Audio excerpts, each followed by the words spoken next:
11월 24일 월요일입니다. 느헤미야서 5장 1절로 19절입니다. 그때의 백성들이 그들의 아내와 함께 크게 부르짖어 그들의 형제인 유다 사람들을 원망하는데, 어떤 사람은 말하기를 우리와 우리 자녀가 많으니 양식을 얻어 먹고 살아야 하겠다, 얻어먹고 살아야 하겠다 하고, 어떤 사람은 말하기를 우리가 밭과 포도원의 집이라도 저당 잡히고 이 흉년의 곡식을 얻고자 하고, 어떤 사람은 말하기를 우리는 밭과 포도원으로 돈을 빚내서 왕에게 세금을 바쳤도다. 우리는 육체도 우리 형제의 육체와 같고 우리 자녀도 그들의 자녀와 같거늘 이제 우리 자녀를 종으로 파는도다. 우리 딸 중에 벌써 종된 자가 있고 우리의 밭과 포도원이 이미 남의 것이 되었으나 우리에게는 아무런 힘이 없도다 하더라. 내가 백성의 부르짖음과 이런 말을 듣고 크게 노하였으나 깊이 생각하고 귀족들과 민장들을 꾸짖어 그들에게 이르기를 너희가 각기 형제에게 높은 이자를 취하는도다 하고 대회를 열고 그들을 쳐서 그들에게 이르기를 우리는 이방인의 손에 팔린 우리 형제 유다 사람들을 우리 힘을 다하여 도로 찾았거늘 너희는 너희 형제를 팔고자 하느냐, 더구나 우리의 손에 팔리게 하겠느냐 하매 그들이 잠잠하여 말이 없기로 내가 또 이르기를 너희의 소행이 좋지 못하도다. 우리의 대적 이방 사람의 비방을 생각하고 우리 하나님을 경외하는 가운데 행할 것이 아니냐. 나와 내 형제와 종자들도 역시 돈과 양식을 백성에게 꾸어 주었거니와 우리가 그 이자 받기를 그치자. 그런즉 너희는 그들에게 오늘이라도 그들의 밭과 포도원과 감람원과 집이며 너희가 꾸어준 돈이나 양식이나 새 포도주나 기름의 100분의 1을 돌려보내라 하였더니 그들이 말하기를 우리가 당신의 말씀대로 행하여 돌려보내고 그들에게 아무것도 요구하지 아니하리이다 하기로 내가 제사장들을 불러 그들에게 그 말대로 행하겠다고 맹세하게 하고 내가 옷자락을 털며 이르기를 이 말대로 행하지 아니하는 자는 모두 하나님이 또한 이와 같이 그 집과 산업에서 털어 버리실지라. 그는 곧 이렇게 털려서 빈손이 될지로다 하매 회중이 다 아멘하고 여호와를 찬송하고 백성들이 그 말한 대로 행하였느니라. 또한 유다 땅 총독으로 세움을 받은 때 곧 아닥사스다 왕 제20년부터 제32년까지 12년 동안은 나와 내 형제들이 총독의 녹을 먹지 아니하였느니라. 나보다 먼저 있었던 총독들은 백성에게서 양식과 포도주와 또 은 40세겔을 그들에게서 빼앗았고 또한 그들의 종자들도 백성을 압제하였으나 나는 하나님을 경외함으로 이같이 행하지 아니하고 도리어 이 성벽 공사에 힘을 다하여 땅을 사지 아니하였고 내 모든 종자들도 모여서 일을 하였으며 또 내 상에는 유다 사람들과 민장들 150명이 있고 그 외에도 우리 주위에 있는 이방 족속들 중에서 우리에게 나온 자들이 있었는데 매일 나를 위하여 소 한 마리와 살찐 양 6마리를 준비하며 닭도 많이 준비하고 열흘에 한 번씩 각종 포도주를 갖추었나니 비록 이같이 하였을지라도 내가 총독의 녹을 요구하지 아니하였음은 이 백성의 부역이 중함이었더라. 내 하나님이여 내가 이 백성을 위하여 행한 모든 일을 기억하사 내게 은혜를 베푸시옵소서. 아멘. 기도하겠습니다. 하나님, 성경을 통하여서 여러 리더의 모습들이 있는데 특별히 느헤미야의 삶을 통하여서 우리가 어떻게 누군가를 주께로 바른 길로 인도할지를 고민하는 시간 되게 하여 주옵소서. 영광을 드립니다. 감사드립니다. 예수님의 이름으로 기도드립나이다. 아멘. 어제 말씀은 이제 주일이라서 좀 못 봤는데요. 좀 설명을 드리고 하면 느헤미야는 성벽 공사를 위하여서 성벽의 재건을 위하여서 이것을 어떤 영향력 있는 몇 사람만의 노력으로서 짓는 것이 아니고 이걸 다 구획을 지었어요. 근데 이걸 기계적으로 뭐 가는 여기 성이 나시로 시작하는 사람 여기 다시로 시작하는 사람 여기 뭐 기계적으로 짠 게 아니고요.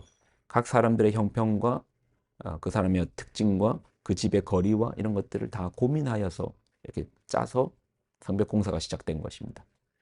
근데 성벽 공사가 시작되니까요. 반대하는 세력들이 생기는 거예요. 특별히 이제 사마리아 총독의 이제 방해가 있었습니다. 그 방해가 군사적인 위협을 가하는 이제 협박도 있었고요.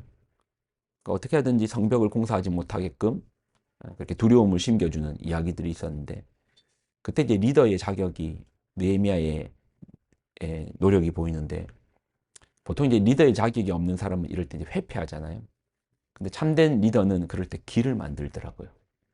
느헤미야는 안 될 것 같은 상황에서 기도하고 기도 가운데 지혜를 얻고 군사적인 위협이 오면은 사실은 이제 그럴 때는 다른 모든 걸 멈추잖아요. 암만 추수의 시기 또 농사의 초창기에 벼를 심는 시기라 할지라도 적이 쳐들어오면 아, 벼 좀 심고 나중에 전쟁하러 오세요. 그렇게 할 수 없잖아요.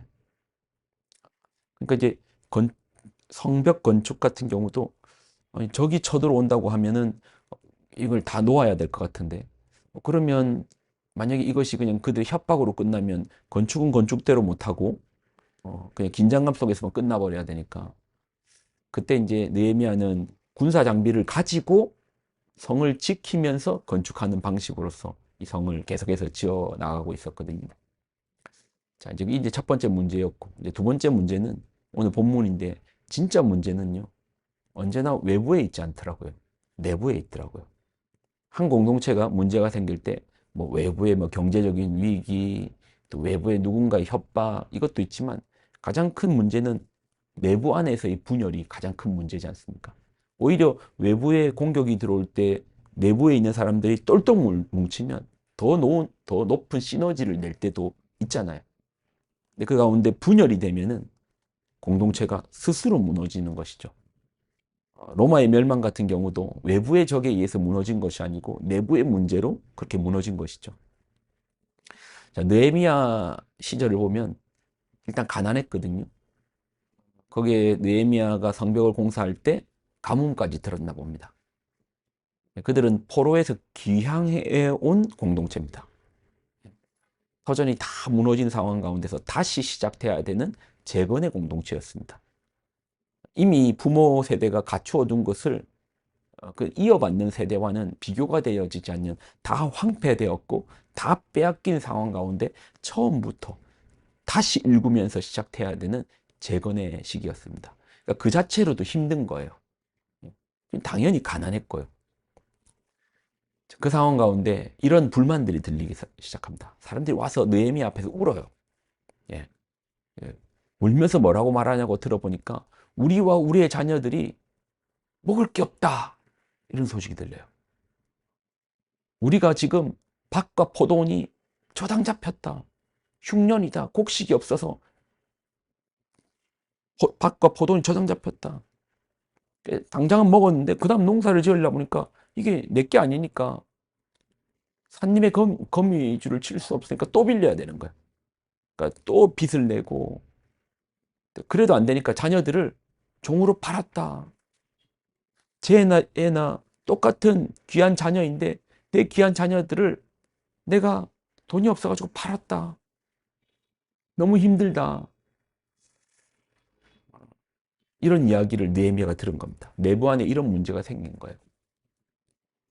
그러니까 어려움이라는 외부적 상황, 가뭄이라는 외부적 상황.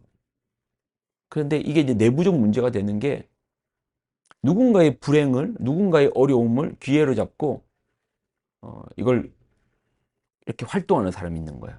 이 본문에 보면 고리 대금업자들이 나오는 겁니다.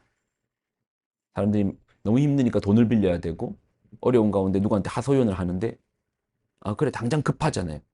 빌려줄게. 내가 빌려줄게. 단 이자가 있어. 이자도 합리적인 이자가 아니고 마음이 급하고 간절하니까 너무 높은 이자를 요구하는 겁니다. 그리고 이자를 갚지 못하니까 네 아들 있지? 네 딸 있지? 내가 데려간다. 네 밭 있지? 내가 오늘부터 내 거다. 예. 힘을 합쳐서 이 어려움의 때를 함께 이겨내야 되는데 자신만의 부를 위하여 사람들에게 착취하는 그룹이 생기는 것입니다. 이 이야기를 들었을 때 느헤미야가 분노하거든요. 여러분도 마찬가지겠죠. 이런 상황 가운데 분노하시겠죠. 그런데 우리가 또 살펴볼 것은 리더는 분노함으로 끝내서는 안 됩니다.